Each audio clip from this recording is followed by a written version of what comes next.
To start, again, as I told you, it's a clinical discussion. So whenever you take a case, or whether it is a clinical discussion or whether it is a your day-to-day practice, the patients are the most important things. The only thing or only uh, uh, thing which we need to remember is you need to listen to your patient completely, because he's the only person who is telling you the diagnosis. It is not the investigations, it is not the patient relatives, or it is not some other people. It's only the patient who is telling you the diagnosis.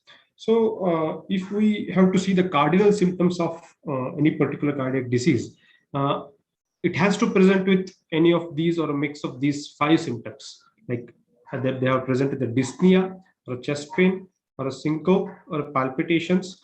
And the 5th cardinal symptom of the cardiology is been there has been a dilemma. There has been a lot of discussions regarding this. Some of them consider edema as a 5th cardinal symptom. Some also consider fatigue. So it depends on the examiner. Some may prefer edema and some may prefer fatigue. So because when people like students study from the different textbooks tries to mention different things. But if you ask me particularly, many of the standard textbooks mentioned the fatigue as the most important cardinal symptom of cardiac disease, because edema may not be cardiac. As you might know, that edema can be a symptom of the liver disease or kidney disease or hyperproteinemia, or many vascular disease, venous disorder like lymphatic system disorders may present with edema. But fatigue, many of the standard textbook includes it as a major 5th cardinal symptom. So today our discussion is mainly on a dyspnea as a cardinal symptom of cardiac diseases. So this is very important because it is often common.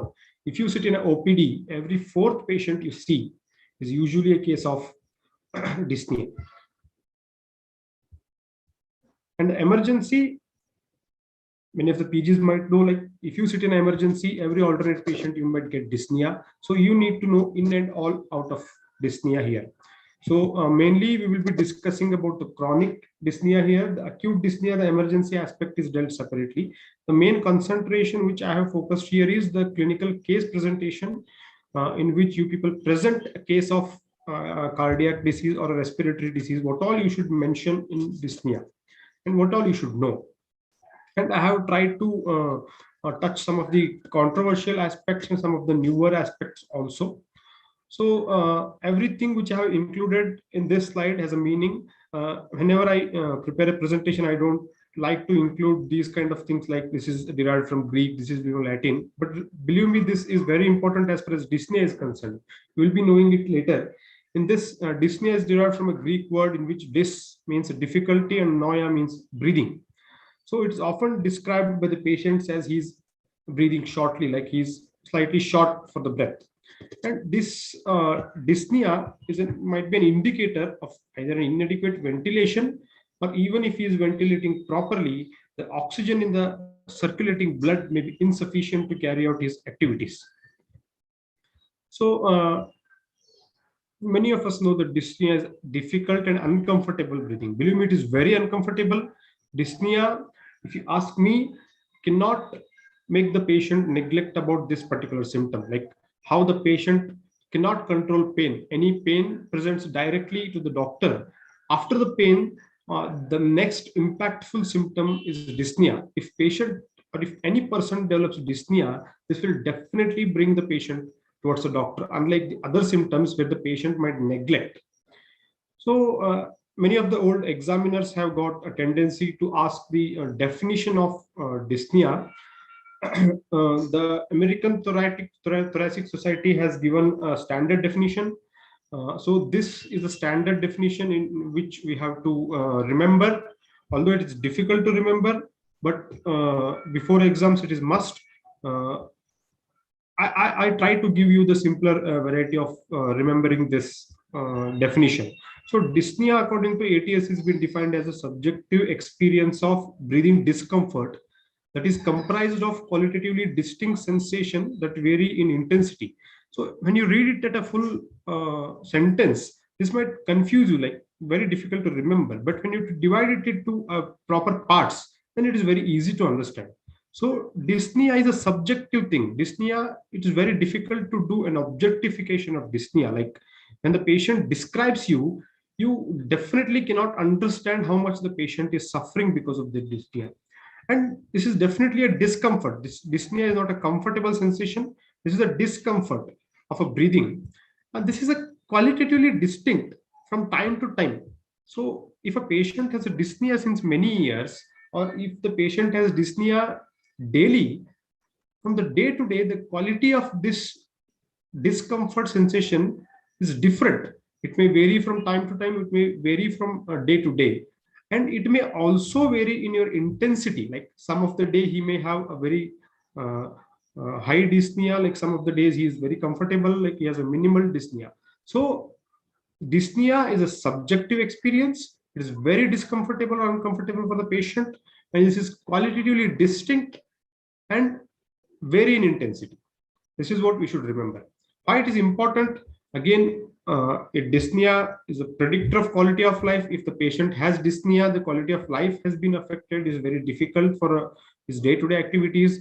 The person cannot do an extraordinary work like an exercise, and mortality is definitely increased, especially in case of an acute thing. And we have also got an easy definition also, like an Harrison manual of 20th edition. See, this is an Harrison manual. This is not an Harrison textbook. Again, Harrison textbook adopts the definition from the ATS only, while the Harrison manual of internal medicine had a definition of this. This is an abnormally uncomfortable awareness of breathing, or also called as subjective experience of uncomfort breathing. So breathing has to be abnormal and is uncomfortable, and it's aware. Normally, we are not aware of our breathing. Normal person at rest is unaware of his breathing. It's been going on silently. When you do a mild to moderate exertion, you become aware. Although it does not become unpleasant directly, it may become aware. And only after heavy exertion, this sensation may become unpleasant. While in healthy people, it is transient. Whereas in a diseased person, this may continue for some long time. And the Braunwald's companion of heart failure also defines this as a conscious sensation that results from an unusual perception of discomfort during breathing. Again, both are the same definitions. The concept underlying is same. This is subjective, it is very uncomfortable, and it vary in intensity and vary in quality from day-to-day life and from time to time. So, as I told you, the dyspnea occurs after strenuous exercise, even in normal, healthy people, well-conditioned people. Like it is only abnormal only when it occurs at a level of physical activity which is not expected to cause dyspnea. Like when you are doing a daily life, if you are going for a bath, you are having dyspnea. If you are wearing your daily wears, you are having dyspnea. You are taking the daily steps of your home, you are getting dyspnea. That's what is dyspnea, and it depends on normal physical activities. Remember, for athletes, they have got a physical deconditioning, like the effort tolerance may be high.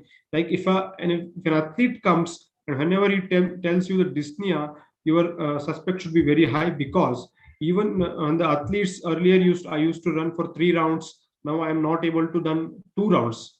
Then it also become a significant dyspnea. Whereas in a normal people who is not used to run daily, he may get dyspnea even after a single round of running.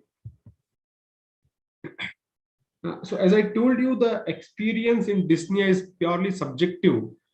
We can only hear from the patient, but we definitely cannot understand what the patient is going through. So patient might present you with a large number of verbal expressions here. Patient might tell you that I cannot get enough air. The air is not going all the way down. My chest feels like squeezing. I feel like somebody is smothering. So I'm feeling like choking. So all these kind of words have been used by the patients. So we need to be very careful whenever the patient uses the unusual words. So the suspicion should be high in case of dyspnea. So again, we have got the definitions and terms here.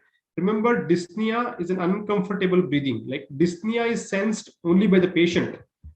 Whereas tachypnea can be sensed by the treating doctor or clinician. It is just an increase in rate of respiration, that is a rapid breathing.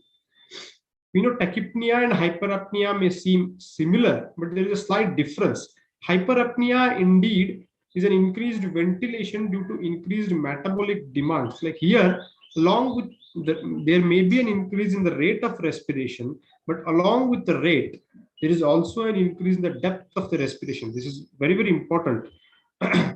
In tachypnea, there are usually rapid, but there are shallow breathing. The breathing is not complete in tachypnea. Whereas in hyperapnea, the breathing may be very deep, but seems like an increased compared to the normal breathing. The hyperventilation means a ventilation in excess to the metabolic needs.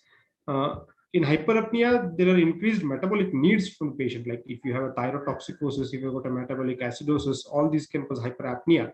Whereas in hyperventilation, the patient metabolic needs is not in excess, whereas he's ventilating maybe in abnormal CNS conditions, etc. In orthopnea, there are some positional changes like orthopnea, where the dyspnea is related to flat or lying down position, supine position. The platypnea is the opposite of orthopnea, where the dyspnea is related to the upright position. The tripopnea is dyspnea related to the lateral decubitus position. And we have got this is very interesting symptom here, that's bendopnia, which is dyspnea on leaning forward. So many of you might have not heard this particular word. This has been a very interesting thing. We will discuss later about this.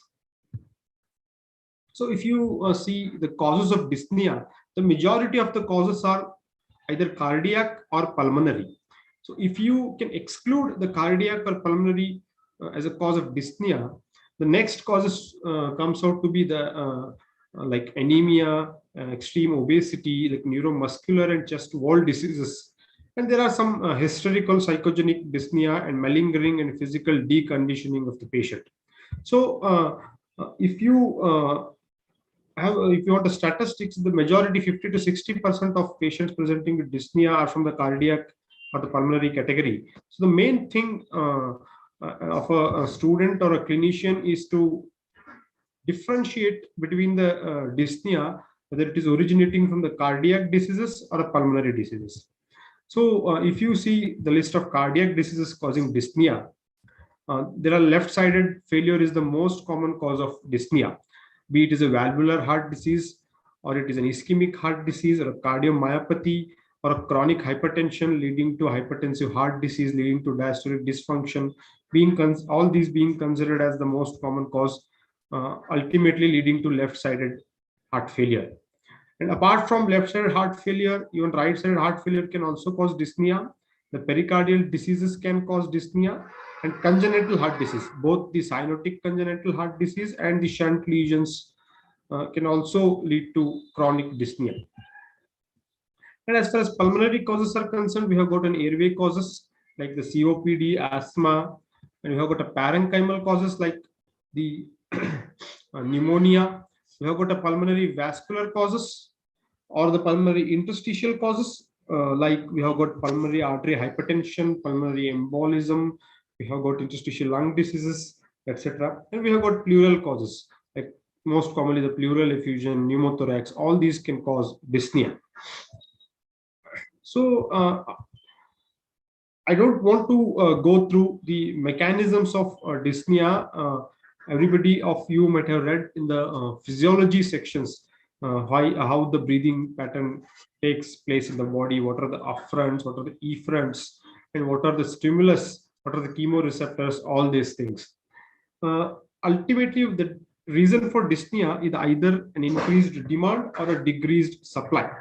So this increased demand can be due to exercise, a fever, or a hypoxia, severe anemia, and metabolic acidosis. Apart from this, the most common thing is the decreased supply. So decreased supply can be due to a decreased ventilatory capacity. You might have a pleural effusion. It's very difficult for a lungs to expand because of an atelectasis. You might have a pneumothorax. There might be a rib injury, or there may be a muscle weakness. And there are also causes for increased airway resistance, which might also cause you dyspnea, and the decreased pulmonary compliance. See, this particular thing I want you to remember in case of a cardiac dyspnea. The J receptors are considered to be the very, very important thing. These are very important in case of pulmonary edema, ILD, and pulmonary venous hypertension. So, as I told you in the previous section, the most common cardiac cause of dyspnea is left-sided heart failure. In a patient of abnormal left side of the heart, there is usually an elevated pulmonary venous pressures. So these elevated pressures can stimulate these J receptors, which are responsible for this particular abnormal sensation of dyspnea. Another very important about this J receptor is, which we tend to neglect always, is this J receptors was actually discovered by an Indian scientist. So we always try to remember the foreign scientists. So Dr. A.S. Paintal was a scientist who discovered in 1970 about this J receptors, which he called as juxtapulmonary capillary receptors, where he also described this J reflex, which was actually inhibition of somatic muscles by stimulation of these J receptors in the alveolar walls of the cats. So my question for the guys who are present in this particular discussion is, why dyspnea occurs in right-sided heart diseases? I want you to tell the answer in the maybe in the next discussion or in the YouTube response group. You can post me. What is the reason for right heart disease patients having dyspnea? I told you that left heart patients may have increased pulmonary venous hypertension, which can stimulate your what you call J receptors and lead to an abnormal sensation of dyspnea. Why the right heart diseases, like a patient of right-sided predominant cardiomyopathy, a patient of tricuspid stenosis, a patient of tricuspid regurgitation. We know these patients have features of a congestion, like they may have a pedal edema, they may have ascites, they may have a rise JVP. Why dyspnea occurs? So I want you guys to respond me in future. So while assessing the patient of dyspnea, what all you should know as a clinicians, and very importantly, what all you should include in your history of presenting illness during a clinical case presentation. What all being expected from you guys, from the examiner. Believe me, if the examiner is like a very old examiner, like he's very interested in asking you the lot of questions about dyspnea. So first thing is, when the patient tells you that he is having this abnormal sensation of breathing, you should know whether it is actually dyspnea or it is a condition simulating dyspnea. Then after confirming that yes, the patient is definitely having dyspnea, the very important thing is to differentiate whether it is a cardiac origin or it is a pulmonary origin. After differentiating, the next thing is to grade dyspnea. What level of functional limitation patient is experiencing because of this particular symptom need to be addressed, and this is very, very important thing. And believe me, if the dyspnea is cardiac, the history of paroxysmal nocturnal dyspnea and orthopnea becomes very, very important. If you have mentioned dyspnea and if you have not mentioned PND and orthopnea, then there will be a lot of trouble for you guys in the discussion. So next is the duration of these symptoms, and what is the time interval between the onset of dyspnea and edema, be it a pulmonary cause, be it a cardiac cause. We need to mention the time interval between the onset of dyspnea and edema if at all patient has both the symptoms. We know that many of the chronic pulmonary pathologies, be it a parenchyma or be it a vascular or a airway, patient may progress into cor pulmonale, where the patient might develop pedal edema. So the interval between the onset of dyspnea and edema becomes very, very important, even in some of the cardiac lesions, which we are going to discuss later.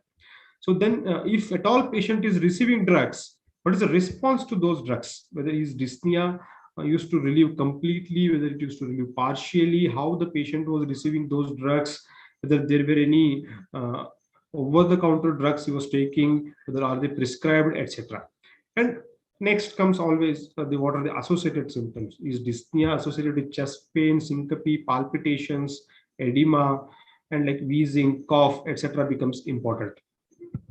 So if you go through one by one, first thing, as I told you, to differentiate whenever the patient tells you that he is having an abnormal sensation of his own breathing, that it's actually dyspnea or it's a condition simulating it. There are a lot of conditions which simulate dyspnea. The first and foremost important thing which I want to tell is an angina.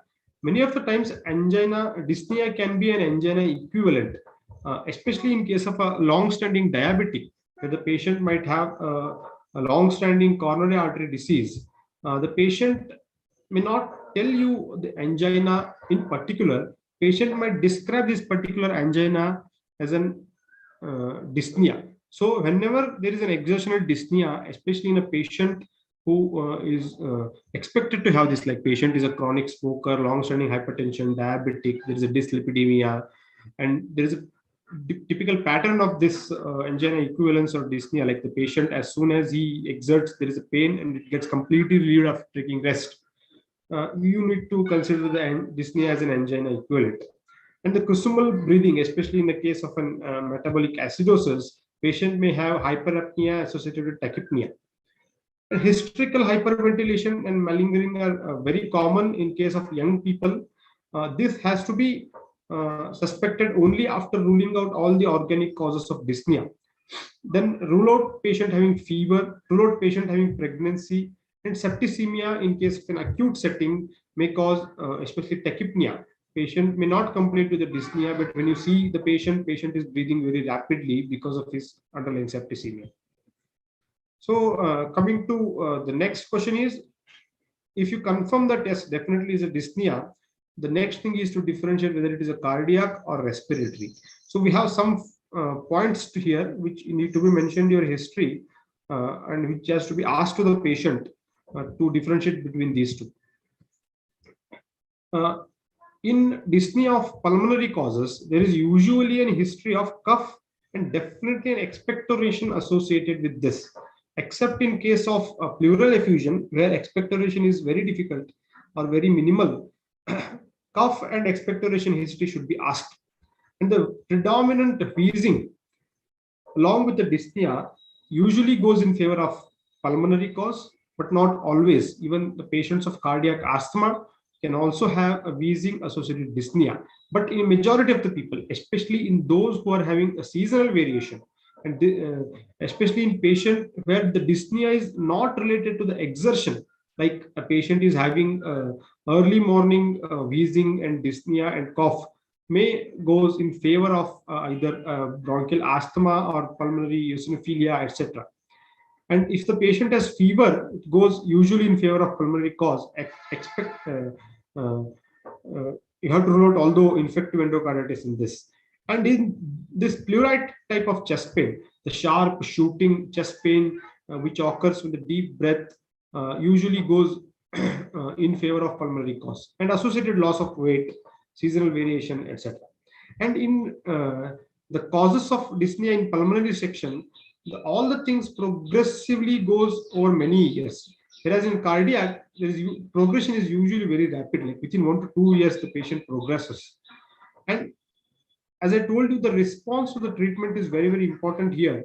If at all the patient has taken any response before coming to you, if at all he has shown to any doctors, ask him what was the response, whether the dyspnea used to relieve on nebulization with the bronchodilators, or there was a response with the short-term oxygen which he used to receive intermittently. These are very, very important, because in case of cardiac causes of dyspnea, the bronchodilators cannot resolve the dyspnea, and oxygen supplementation cannot resolve the dyspnea. So in dyspnea of cardiac cause, if there is a history of paroxysmal nocturnal dyspnea and orthopnea associated with an exertional chronic dyspnea, this usually goes in favor of the cardiac cause, especially the paroxysmal nocturnal dyspnea. There are, other than cardiac left heart causes, there are very minimal causes of typical paroxysmal nocturnal dyspnea. If at all you have a significant history of paroxysmal nocturnal dyspnea, believe me, you are straight away dealing with a left heart disease. And if the patient has pink frothy sputum, especially in the emergency section where the patient might present you with acute pulmonary edema, patient might have a pink frothy sputum. If you see pink Freud's sputum once, you will never forget this in your life. And as I told you, the dyspnea in cardiac cases is usually a rapidly progressive, unlike in pulmonary causes, where it progresses over many years. And the cyanosis is very minimal in spite of severe dyspnea. So as I told you, if you recognize a patient of left ventricular failure once, you will never forget this very important diagnosis ever. These patients are typically breathing very rapidly. They are severe dyspnea. They are tossing up in the bed. But if you see the saturation is pretty normal, they're not dipping very high. Like they don't have any cyanosis, but they're very anxiety and they are like not able to sit, not able to lie down. So these kind of symptoms are like an acute cardiac cause of dyspnea is very common. And response to diuretics and digoxin. I know digoxin was earlier was considered as the most important therapy in case of chronic heart failure. Nowadays, its use been reduced until and unless patient has associated atrial fibrillation. The digoxin in the pure cardiac failure is very rare. Whereas the response to diuretic has been very massive in case of acute pulmonary edema or any cause of cardiac dyspnea. And Chine-Stokes breathing, although it is not an abnormal breathing, it is a different pattern of breathing which is usually seen in case of central nervous system lesions, can also be associated with the cardiac cause, which we will discuss later. So next important thing is grading of dyspnea, which is very, very important here. Many of you guys will definitely be asked to what you call answer the questions regarding the grading of dyspnea. And this grading of dyspnea, till now, we cannot have any complete objective classification here. Whatever the systems we are using, they're all semi-objective. And this degree of dyspnea is definitely directly proportional to the severity of pulmonary hypertension. Many of the times, examiner might ask you what severity of pulmonary venous hypertension the patient is experiencing in your case. This is very important in case of an MD students where the if the diagnosis is mitral stenosis, you are definitely expected to grade the patient's pulmonary venous hypertension, whether it is mild, moderate, or severe. So various scales have been used to grade the dyspnea, and the most commonly used are the NYHA grading, that is New York Heart Association grading, and you have got Modified Medical Research Council grading for the especially COPD. It's not like we need to use MMRC grading for pulmonary thing and cardiac diseases. We need to use NYHA grading. It's not hard and fast rule. It's not mentioned in any books, but it's been a common telling by the teachers, like we have to use NYHA grading for the cardiac things and MMRC grading for the respiratory things. But MMRC grading is been only used when they give a COPD guidelines as far as gold association is concerned. They always use an MMRC grading. Apart from this, majority of the thing which have been used is NYHA grading only. But we have got other scales like visual analog scale, Borg scale, Canadian classification, which is mainly for angina, although, but you can be used for dyspnea. And this 6-minute walk test has been the very, very important thing, which has been like everybody should know this because of this. After the COVID, the 6-minute walk test has gained a popularity. So, as far as New York Heart Association classification is concerned, this classification we have to by heart.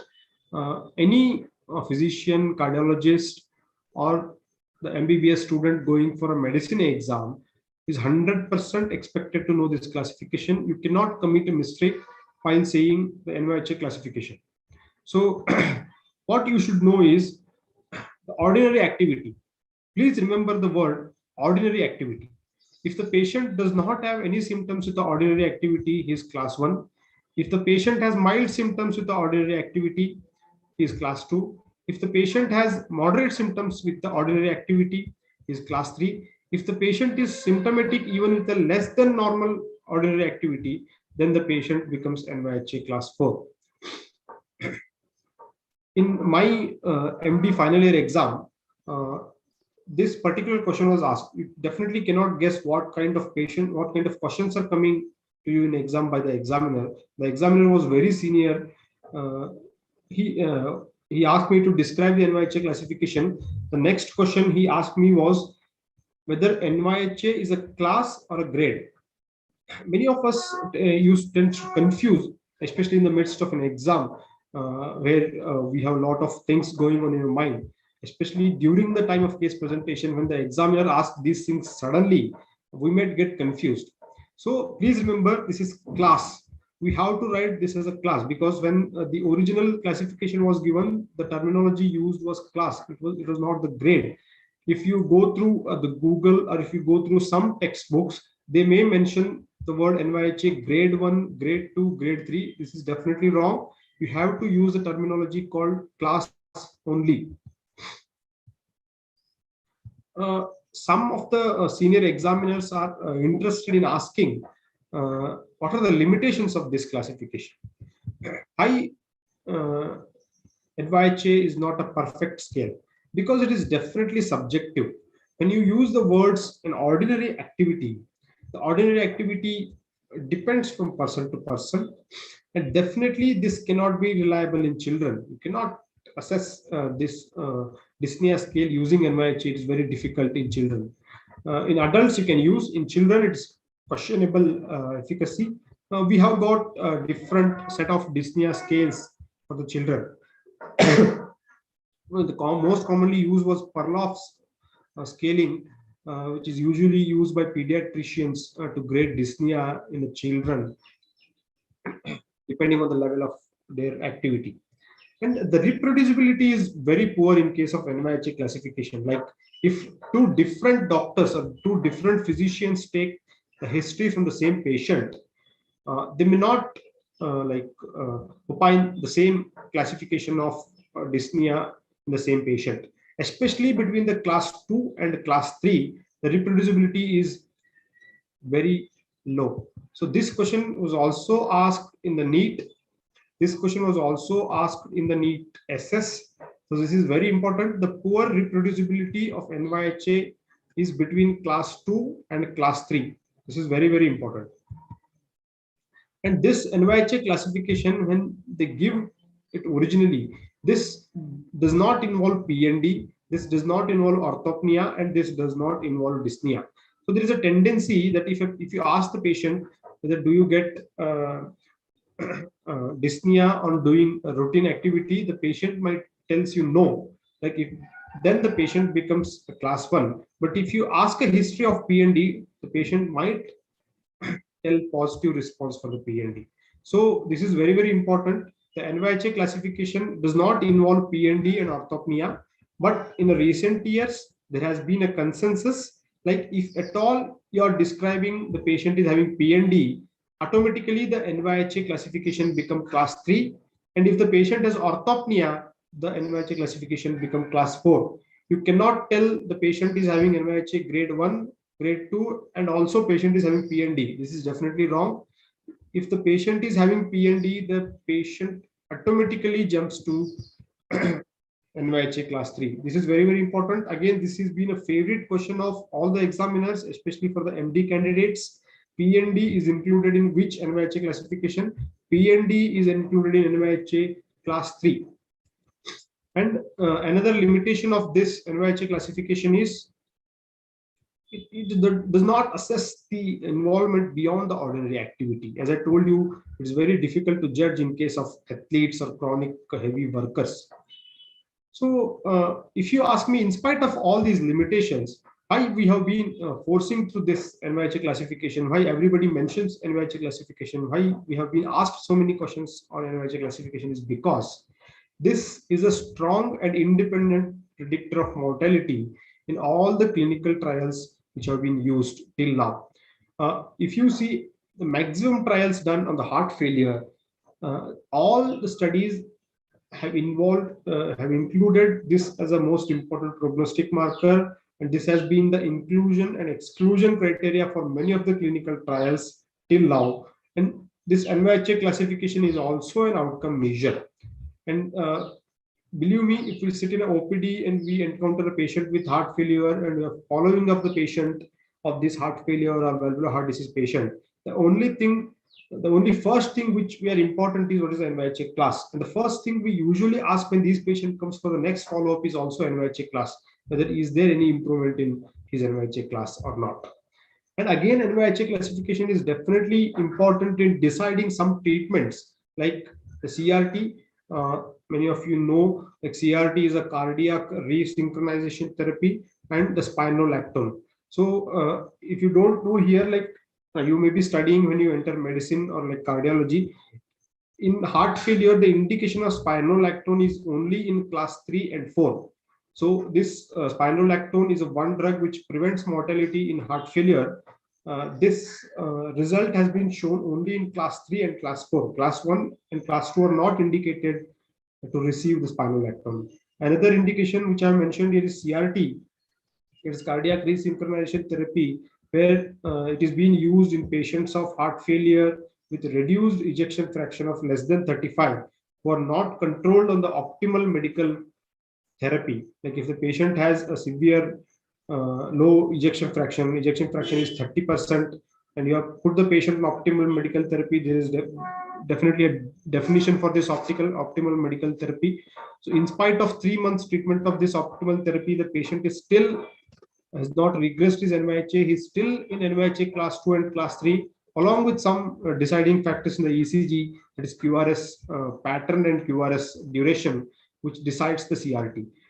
So again, one of the factor deciding CRT is NYHA class 2 and class 3. Even if the patient is having ejection fraction less than 35%, if ECG is showing broad complex, the QRS is going beyond 150. But if the patient is pretty well controlled on optimal medical therapy, like if patient has regressed from class 3, 4 to class 1, 2, CRT is not indicated in that particular person. So NYHA is very important in deciding the treatment. That's why it's been very important to know this. Next thing which you should remember is the modified medical research council grading. Here we know grade 0, 1, 2, 3, 4. This you have to by heart. I have got this particular slide from the Google, which is very easy to remember. Like the 0 is only with strenuous exercise. Grade 1 is only when he is walking up a slight hill or a hurrying. The grade 2 is when he usually walks slower than his contemporaries, or he has to stop for a breath. So the example is very good, which has been given here. And the grade 3 is he stops before reaching 100 meters for a few minutes. And fourth is he's too dyspneic to leave the house. The patient cannot leave the house. Patient cannot leave his floor. We have got other subjective scales here. This is purely subjective visual analog scale, which has been same for like pain, chest pain, and dyspnea. And this is very, very important, like 6-minute walk test, where we usually assess the distance covered over the 6 minutes to assess the functional capacity of the patient. Normal person, normal healthy adult in 6 minutes can cover the distance from 400 to 600 meters. If it is less than 400, then it becomes significantly abnormal. This is very simple, reliable. It does not need any machine. It does not need any extra technician, etc. So it's very simple to assess. And this, believe me, this was actually the discharging, the indication in case of severe COVID, which we used to follow, especially in an emergency where we are like filled with so many patients. There are other scales like modified Bogue scale of dyspnea, which are rarely used. So coming to the very important thing, that is paroxysmal nocturnal dyspnea. Here the patient wakes up 2 to 3 hours after going to sleep with a shortness of breath and cough. Cough may or may not be there. The shortness of breath is a must. And this difficulty makes him sitting up on the bed, or he stands and opens the window as if he is hungry for air. Remember, if the patient is developing the dyspnea and if he is relieved even before getting up, then it is not paroxysmal nocturnal dyspnea. The patient has to sit up, the patient has to sit up, the patient has to stand, and patient has to go for some distance as if he is hungry for air. And here cough cannot come before dyspnea. The dyspnea always precedes the cough. It is never vice versa. So what happens after this? Majority of the patient after developing this episode, may subside spontaneously, like 15 to 30 minutes, whereas some minimal number of patients may actually progress to frank pulmonary edema, which might bring the patient to PND. Otherwise, PND does not bring the patient to the hospital. And this paroxysmal nocturnal dyspnea is related to interstitial pulmonary edema. This is again a very famous question of the old examiners. Edema, what is the location of edema in case of paroxysmal nocturnal dyspnea, whether it is interstitial or whether it is intra-alveolar? This is interstitial. Only when it becomes intra-alveolar, the patient is progressed to frank pulmonary edema. And again, this is a favorite question, like what is the mechanism of PND? The first mechanism is very important. That is an absorption of edema fluid in the supine position. For example, if the patient is sleeping, after sleeping in some 2 to 3 hours, there is an absorption of edema fluid into the intravascular compartment, which increases your venous return to the right ventricle. And this right ventricle is working fine. Right ventricle is able to pump the blood, whatever which is coming in the supine position. Whereas left ventricle is not able to accommodate because of an abnormality. So you are overfilling the left lungs, as left ventricle is not able to accommodate, but right ventricle keep on pushing the extra blood. The lungs gets filled with this blood in the interstitial compartment, which cause the patient to have a dyspnea. Along with this, there are other mechanisms are also involved in this PND, like a diminished sympathetic drive, which might decrease the cardiac LV contractility. And the emotional aspects are also involved here, like patient might have a sleep-induced dreams, etc. And nocturnal arrhythmias are also involved. So the first 4 mechanisms are very, very important. The sleep apnea, some also consider this is a cause of PND, but many of the textbooks consider these first 4. And this is not only single mechanism causing PND, this is all of the 4 mechanisms together causing PND. So majority of the times to PND occur in that particular night, all 4 or minimum 2 to 3 mechanisms to have to work together to experience the dyspnea. So what are the conditions that mimic dyspnea? We might have the nocturnal episodes of acute asthma. How will you differentiate this? This acute asthma usually occurs in early morning, like patient at 4 o'clock, 5 o'clock, where the temperature dips. The patient might develop sudden onset of wheezing, cough. And here, the patient cough may precede dyspnea, and patient may not have to get up sometimes. The sleep apnea with arousal can mimic PND, and postnasal discharge can mimic PND. And nocturnal angina has to be dealt as a dyspnea as an angina equivalent. Sometimes the gastroesophageal reflux disease patients may have the aspirations in the lying down position may mimic PND. And in rarely the patient might have a nocturnal episodes of recurrent minor pulmonary emboli, which might cause dyspnea. So this particular slide is very, very important because the things which are mentioned in this particular slide have been not been mentioned in any of the textbooks or any of the clinical books also. But the questions will definitely come from the examiner. Why this is always paroxysmal? Why it does not occur every night? Why it is only nocturnal? Like the redistribution occurs in every night when we sleep, but the patient may not have PND every night. The reason for this particular thing is because the absorption level and the edema level in the lower limbs may not be similar from day to day. And as I told you, it is not only the redistribution of this fluid. Along with this, there are other aspects also involved, like the dream aspect, emotional aspect, and the sympathetic drive. So this varies from day to day night. And why it is only nocturnal? So can it occur in daytime? It can definitely occur if the patient is having a proper sleep of more than 2 to 3 hours in the daytime, which is very unusual in our part of the world, especially in day duty workers, which is very unusual. But if at all patient is having meeting all the criteria, like if he's sleeping for more than 3 hours, which is must to have this PND, it can occur even in daytime. So can patient experience a second episode of PND in the same night? This is again a very important question. Usually the patient will not develop a second episode because after a first episode of PND, the patient usually does not get a proper sleep, or by the time the second episode should come, there's already the patient has to wake up. So the second episode is very unlikely, but it can definitely occur. So if you tell me the PND, among PND and orthopnea, which is more reproducible symptom? Again, orthopnea is a reproducible symptom because whenever you lie down, you get dyspnea, whereas PND, every night may not be your PND night. And what is the sensitivity and specificity of this PND in predicting left heart disease? You may not remember the exact numbers, but PND is fairly specific but less sensitive in predicting the heart disease, preferably the left heart disease. So this is again a very important question. If patient is having PND, which NYHA class you fit the patient into? It is always class 3.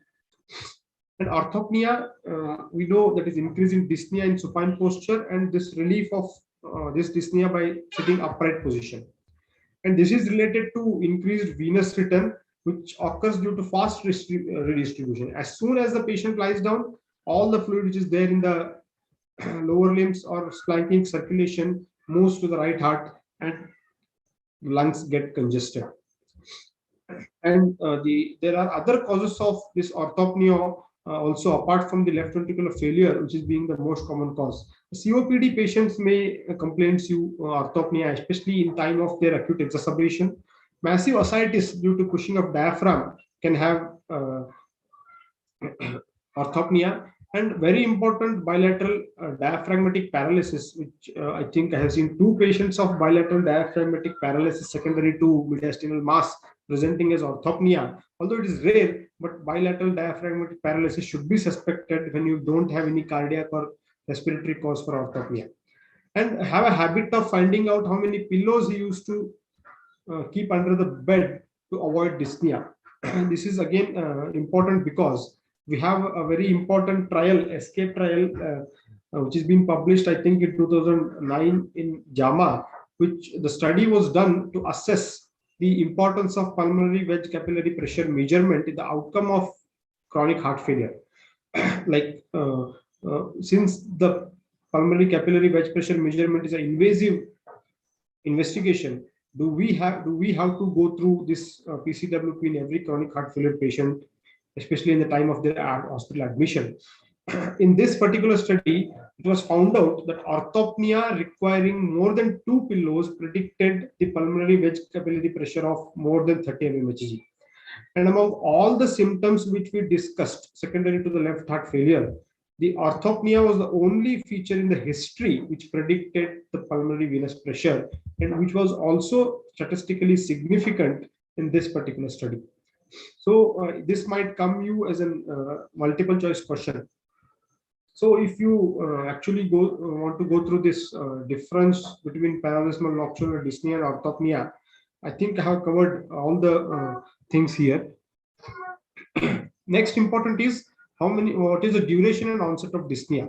We know that acute onset dyspnea, we have got like 5 to 6 causes, and this has been also the very favorite question in YOC and the clinical discussion, like tell me the causes of acute dyspnea. They should be at the tip of your tongue, like acute left ventricular failure, acute pulmonary embolism, tension pneumothorax, the cardiac tamponade, and acute airway obstruction, especially in case of children. Acute left ventricular failure can be secondary to acute regurgitant lesions, or it can be secondary to acute myocardial infarction, or it can be secondary to accelerated hypertension leading to pulmonary edema. All these can cause acute left ventricular failure.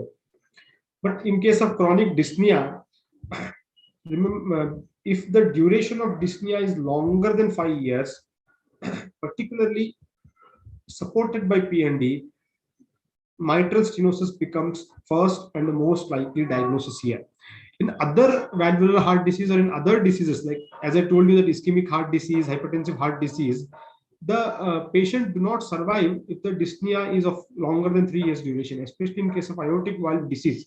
If at all the patient has dyspnea, you need to replace the valve as ASAP. So only in case of mitral stenosis, because the mitral stenosis is a very slowly growing lesion where it takes a lot of time to develop a significant stenosis. or right heart failure, the dyspnea is usually longer than 5 years. And as I told you, the time of onset between dyspnea and pedal edema, that is a feature of RV failure, is also very important. It is usually longer in case of mitral stenosis as in case of heart failure.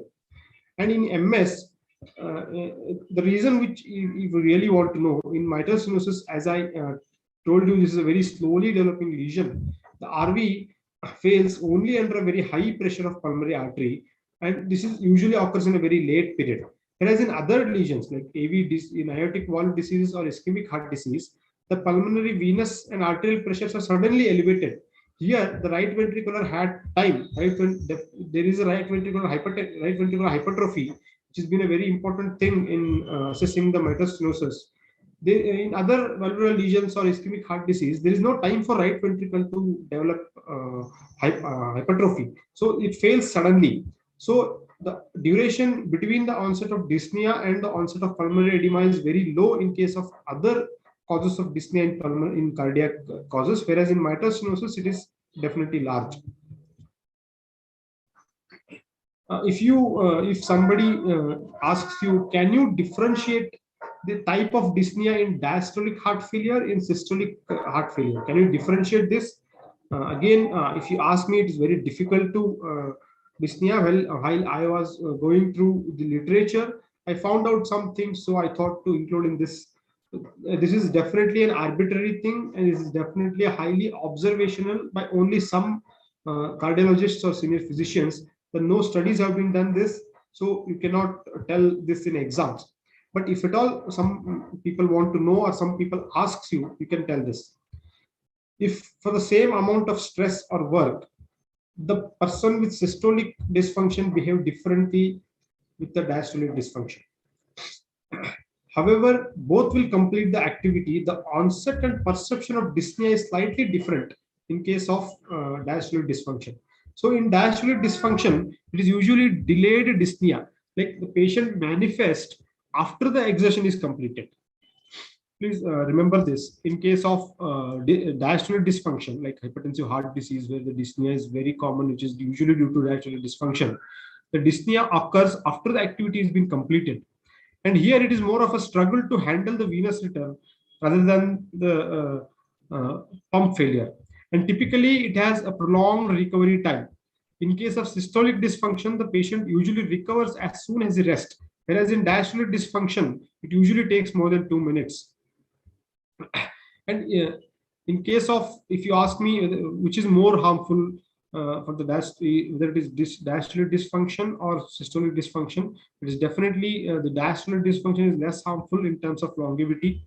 Again, this is on a highly observational study. And dyspnea that is usually triggered in a diastole is also very much dependent on heart rate. So if the heart rate failed to reach the baseline, the recovery of dyspnea is also delayed here. This is very, very important. And some also believe that physiological dyspnea should disappear within 32 seconds after termination of activity. So as I told you, in diastolic dysfunction, the prolonged recovery time is very important. This is a highly arbitrary observation. In systolic dysfunction, the patients, so the primary systemic form failure experience dyspnea very early into the exercise. As soon as they start doing exercise, they experience dyspnea. And very much of dyspnea is during the activity itself. And the recovery is also very good. And very important thing is the heart rate is very important in case of diastolic dysfunction than in case of systolic dysfunction.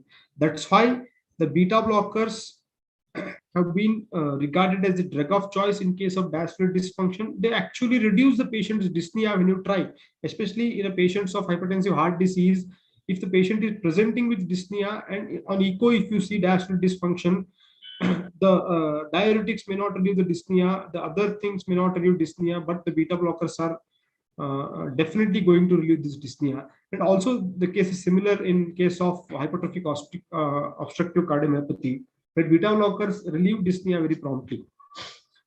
And if you want to go through the different conditions, the coronary artery disease, the dyspnea becomes an angina equivalent well, whatever the decisions you have to take the patient with angina, you have to consider similar kind of decisions and similar kind of evaluation and similar kind of treatment in patient with dyspnea, especially if the patient has associated diabetes, where patient will not experience pain, that which is typical of an angina. And if at all a coronary artery disease patient is presenting with dyspnea, always consider that he has a significant area of myocardium which is at risk of going into necrosis.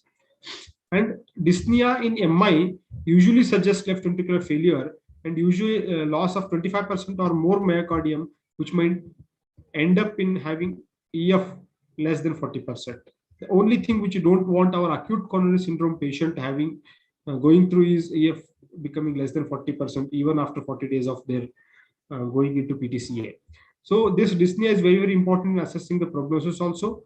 And dyspnea in a case of acute chest pain usually goes in favor of anterior wall MI because of left ventricular failure. In pure inferior wall MI, it is very rare. If at all your inferior wall MI patient is complaining of dyspnea, you have to always suspect some things, like there might be an associated lateral wall infarction, or there might be an associated posterior wall infarction, or there might be an associated pulmonary embolism with the inferior wall MI, or if the patient having a long-standing uncontrolled diabetes. In case of long-standing uncontrolled diabetes, the ECG finding may not correlate with your coronary angiograph findings. There may be a huge area of myocardium involved in the coronary or in the echo, while the ECG showing only inferior wall MI. This is very common in case of long-standing diabetics.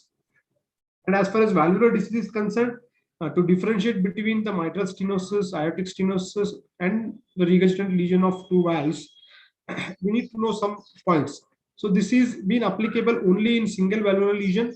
This is very difficult to put in a patient of multivalvular lesion. So in a pure mitral stenosis, the dyspnea is very first and most important symptom, as I told you, in contrast to other valvular lesion where it is definitely a late manifestation. And as a general rule, if a patient has a dyspnea with PND and he's been working for more than 5 years, or he's coming to you with a history of more than 5 years of dyspnea with PND, it usually goes in favor of mitral stenosis, the stenotic lesion of mitral valve other than the aortic valve. And after the first episode of an acute rheumatic fever, there is always a latent period of at least 3 years before the patient develops dyspnea. So usually the student presents the case, he usually mentions that there is no activity of acute rheumatic fever, etc. in case of these past history or present history, or in history of presenting illness, or in case of general physical examination. But you need to remember that if a patient has an episode of an acute rheumatic fever now, to develop mitral stenosis, he needs especially 3 years, which may be less in our part of world, in India, where we may have a patient developing very rapidly because of a recurrent episode of acute rheumatic fever, especially in the low socioeconomic status people. But usual time difference considered is 3 years. And in mitral regurgitation, again, dyspnea occurs very late in the course. And as I told you, the reason for dyspnea in case of mitral stenosis is pulmonary venous hypertension, whereas in case of mitral regurgitation, it is usually due to LV dysfunction. The only thing which we don't want to see in case of this regurgitant lesion is this LV dysfunction. Because of this chronic volume overload, because of regurgitation, the LV is having an what you call eccentric dysfunction, which might cause a prolonged LV dysfunction.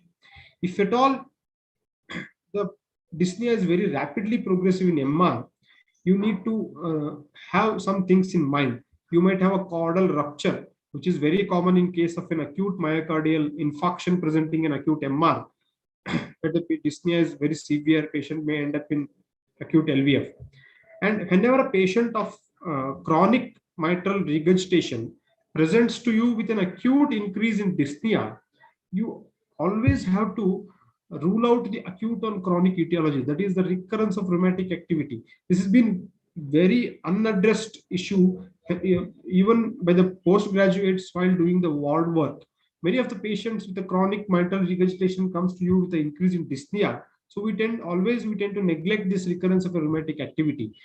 These patients are non-compliance to their penicillin prophylaxis. Many of the patients, after improving from the first episode, usually neglect this penicillin prophylaxis. So the recurrence of rheumatic activity till now in India is very common. Again, you have to rule out the infective endocarditis, an onset of a very chronic and a common arrhythmia, that is atrial fibrillation, and hypertension.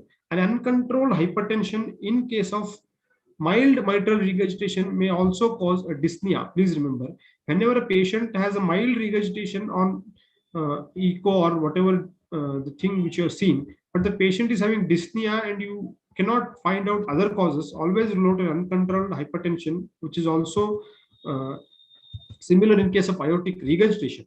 In aortic regurgitation also, whenever there is a dyspnea, even with a mild aortic regurgitation or the LV function is very good, if your patient is experiencing dyspnea, always rule out hypertension in this course.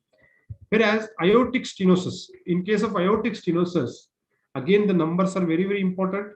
The angina appears first, the syncope appears in second, and dyspnea is always a late symptom in case of symptomatic aortic stenosis. If at all any aortic stenosis patient is presenting with you with a dyspnea, believe me, his average survival is usually less than 2 years. It is only 1.5 years.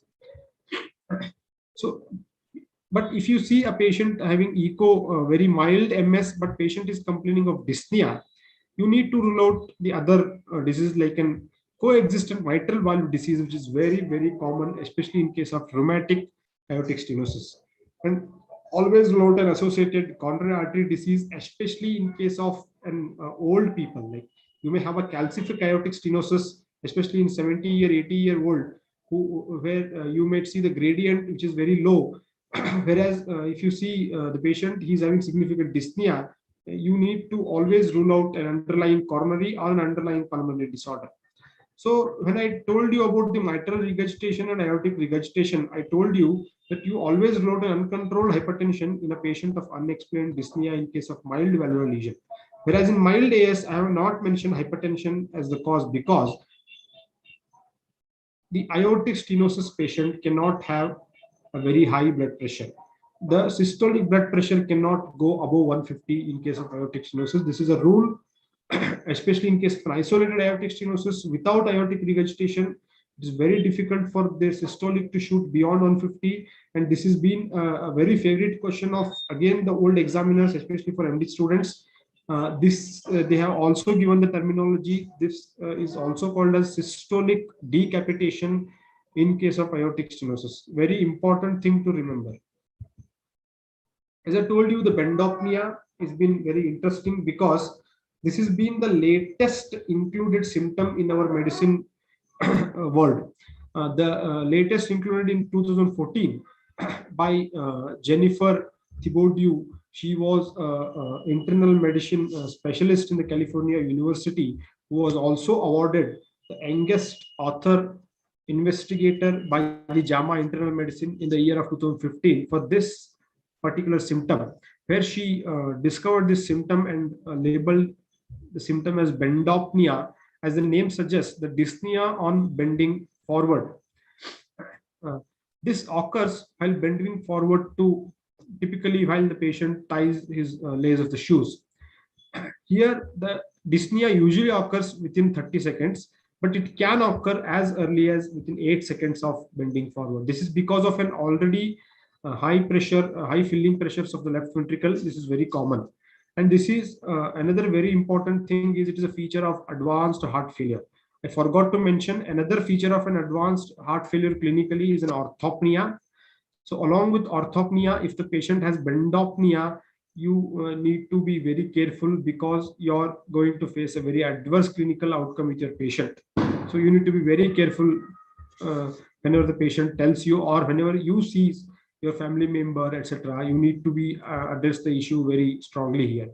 So this Bendopnia versus Camptopnia, I have put this question mark because in after this article, another internal medicine specialist called Dr. Carl wrote a letter to JAMA Medicine to change this terminology. because what he recommended is to use the terminology camptopnea. Again, in Greek, the camptos means bending forward. So since we other terminologies related to dyspnea are Greek related, like dyspnea, platypnea, trepopnea, orthopnea, all these are originated from the Greek words. He wanted to relabel this Bendopnia as a camptopnea to have a similar things in our thing. So this has been like a very interesting thing which is going on. You can use both of the terminologies, but Bendopnia has been very commonly used although. And very latest in 2021, there has been an article published by the same Dr. Jennifer, where she published case reports of 4 patients of superior vena cava stenosis presenting as this particular symptom, Bendopnia, and the symptoms relieving after their superior vena cava recanalization occurred. So this can also be a symptom of superior vena cava stenosis. The time should answer this question. And again, as I told you, trepopnea is dyspnea occurring only in lying in a lateral position. Like patient might have dyspnea only when lying in right lateral or in left lateral position. So this has been a very significant symptom of pulmonary disorders usually. So in asymmetric lung diseases, like if the patient has a left-sided lung disease, the patient lies with the affected lung down. If the patient has right lung affected, patient feels very comfortable when he takes the affected lung down. This is because of a gravitational redistribution of blood, which addresses ventilation perfusion mismatch. The only exception to this pulmonary pathology is the pleural effusion. In pleural effusion, the patient experienced less dyspnea when lying on the side of pleural effusion. So this, I think everybody know this particular thing, which has been usually discussed in day-to-day clinical practice also. We also should know what are the cardiac causes of trepopnea. This is again famous question by the senior examiners, that severe decompensated heart failure patients, they usually prefer to lie on right side to enable the better blood return. So this is the pathology here, or the physiology here is the not now, the very recent thing which has been like followed is because of varying autonomic activity depending on the right side and left side sleeping position. So many of the decompensated heart failure patients, if you see in the ward, they prefer to lie on the right side rather than the left side. And we have got LA myxoma, where the dyspnea is in left lateral position, which is due to an MV obstruction by the mass. And platypnea is opposite of orthopnea. We know that dyspnea is in upright posture, and it should relieve on lying down. Please remember both the criteria should be met. If the patient has dyspnea on upright position, which is not relieved on lying down, it is not called platypnea. And if the patient has dyspnea on lying down, and if it is not relieved on waking up or sitting up, it is not called as orthopnea. The criteria has to be both, like you should know where the dyspnea comes and it should relieve in which position. And if you also see an associated desaturation, the terminology which is given is orthodeoxia, like positional desaturation of oxygen.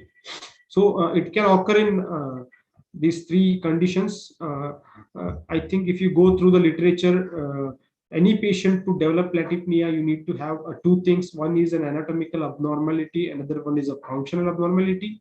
In anatomical abnormality, like a patent foramen oval, where we need to have a significant right to left shunts. And again, in the pulmonary AVF, especially if the AVF is very large, which tends to open up in the standing position, which is very common, the patient having a dyspnea in case of standing position. Another very important syndrome is hepatopulmonary syndrome. This hepatopulmonary syndrome is usually also described as platypnea orthodeoxia syndrome. Is a feature of end-stage liver disease, which is also an indication of liver transplantation in a patient of CLD. So if you're a patient of a CLD who is presenting with a severe hypoxia, or who is having severe dyspnea on lying down, although ascites is minimal, or you have done a therapeutic paracentesis, though dyspnea is not relieving, you need to suspect hepatopulmonary syndrome as the patient becomes candidate for chronic liver transplantation. And Chine-Stokes breathing, although it is not an abnormal breathing, it is a type of an abnormal breathing. Like it is cyclical. There are cyclical episodes of apnea and hyperventilation. Like your breathing progressively becomes deeper and sometimes faster, which followed by it gradually decreases, and there may be some time apnea. So this cycle goes on at an interval of 30 seconds to 2 minutes. So Chine-Stokes breathing is usually considered of a CNS disease, but it is also described as a feature of an advanced heart failure, especially if you have ruled out the CNS disease, especially in case of an acute thing, like if the patient does not have any stroke, and especially if you observe this symptom when the patient is unaware, like when in sleep, you are doing a ward duty, night duty, when one of the patient is sleeping, just have a habit of observing their respiratory pattern.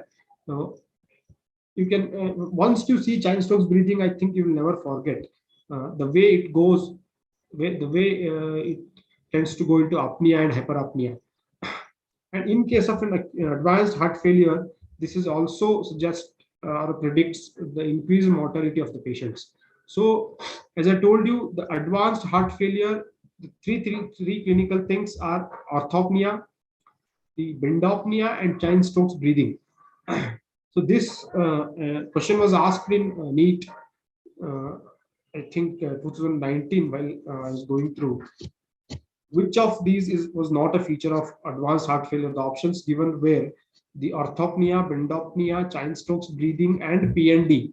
So many of the patients went for Chine-Stokes breathing, whereas Chine-Stokes breathing is usually considered as an advanced heart failure symptom, whereas PND is not an advanced heart failure symptom. PND usually precedes orthopnea. So to conclude this discussion, I have dealt the most common causes of dyspnea. Whenever the patient comes to you with a complaint of dyspnea, be it a clinical discussion or be it your day-to-day life practice, always suspect having a cardiac disease or a pulmonary disease. And in most of the cardiac diseases, the pulmonary venous hypertension is the basis of mechanism of dyspnea. So I am waiting for the answer. What is the reason or what is the mechanism of dyspnea in case of right heart lesions? So I will wait for the answers. Next, we know we should take a detailed history to differentiate between the various cardiac and non-cardiac causes of dyspnea. And the very important thing which I chose this topic is because any amount of inventions we may see in future or now, the clinical acumen cannot replace. Whenever you have doubt, whenever you have a contradictory between your clinical thing and the investigation, always believe your clinical thing. Investigations may go wrong, your x-ray may go wrong, your CT scan may go wrong, but your clinical acumen learned in the right way cannot go wrong at all. So always try to learn few things, always try to learn how to assess the patients clinically. Thank you again for all of you for hearing patiently. Thank you, White Army. Thank you so much, sir. The lecture was so useful for us and we learned a lot in this discussion, sir. Thank you so much, and we are expecting more and more classes, sir, like this. Thank you so very much. much. Okay.